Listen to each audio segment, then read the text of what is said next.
السلام عليكم ورحمة الله والصلاة والسلام على رسول الله. نتمنىكم تكونوا في أحسن حال.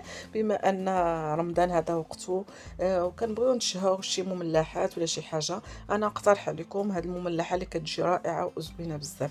أنا في مقيلة كندير واحد البصلة مشلضة رقيق، كنزيد واحد الجزرة كذلك كورجيت نحكهم مزيان، كنضيف شويه ديال الثومه طريه، شويه ديال الثومه بودره، شويه ديال التحميره، شويه ديال البزار، سكنجبير، كذلك كنضيف شويه ديال الزيت البلديه الا ما كايناش نديرو غير الزيت العاديه، المهم اللي توفر عندنا.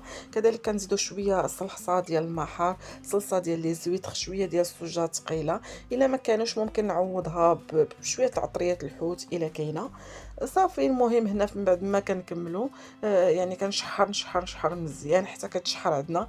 كنضيف واحد العلبه ديال الطون، الا عندكم شويه ديال الدجاج هكا ممكن انكم تفرتوه وديروا، ما عندكمش ماشي مشكل. كنضيف شويه ديال الفرomاج، وكذلك كنضيف الفيرميسيل تكون مرطبه حتى هي. كنخلط كلشي مزيان. بالنسبه للحشوه كنديروها هي الاولى باش كتبرد لينا. هنا في العجينه كناخذ تقريبا 1 كيلو الا ربع ديال العجين ديال الطحين ابيض، كنضيف له تقريبا معلقه كبيره ديال الخميره، معلقه كبيره ديال السكر، كنضيف ليه واحد الخماره ديال الحلوى، شويه ديال الزويته وواحد البيضه. المهم هادشي كامل كنخلطوه مزيان بشويه الماء، كندلكوها حتى كندلكوها مزيان، نخليوها تروبوزا تقريبا ترتاح واحد نص ساعه حتى لساعه. من بعد غادي نبداو نقسمو فيها على شكل كويرات. هي من الافضل قد ما ارتاحت لينا العجينه قد ما كتعطينا الطوع وكتجينا سهله حتى في الخدمه. هنا كنسرحوها بشويه ديال الزيت العاديه، كنجمعوا هاد العجينه هادي على شكل يعني مربعات هكا كيف ما كتشوفوا في العجينه. المهم حتى كنكملوا داكشي كامل اللي عندنا. كيف ما كتعرفوا هاد المملحات هادو مع رمضان راه كيفيدونا بزاف، والصراحه هاد المملحات زعما صدقوني الا جربتوها ما غتندموش عليها، غتولي معتمده عندكم لا هي ولا العجين، لان الصراحه كتجي رائعه وكتجي زوينه. انا بالنسبه لي انا بسطت لكم داكشي وكنحاول انني نزرب من الفيديو باش ما تملوش، باش يجيكم يعني تنتوما يعني في المتناول ويعني وتفهموا مزيان المراحل.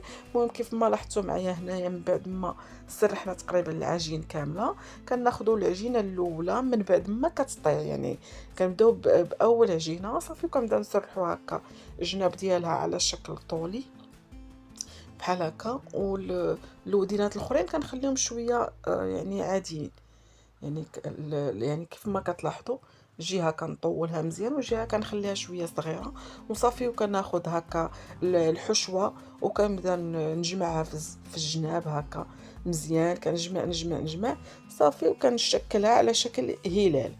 صافي هذه هي الطريقه ديالها. كيف ما لاحظتوا انها سهله وبسيطه بزاف في المتناول، يعني كان اي وحده مبتدئه ما عمرها ما جرباتها غادي ديرها بهذه الطريقه راه غتصدق ليها سهله وبسيطه. غير هو انكم ترقوا العجينه مزيان فاش تكونوا ديروها، وحاولوا انكم تضبطوا المقادير ديال العجينه راه غتنجح معكم مع اول تجربه.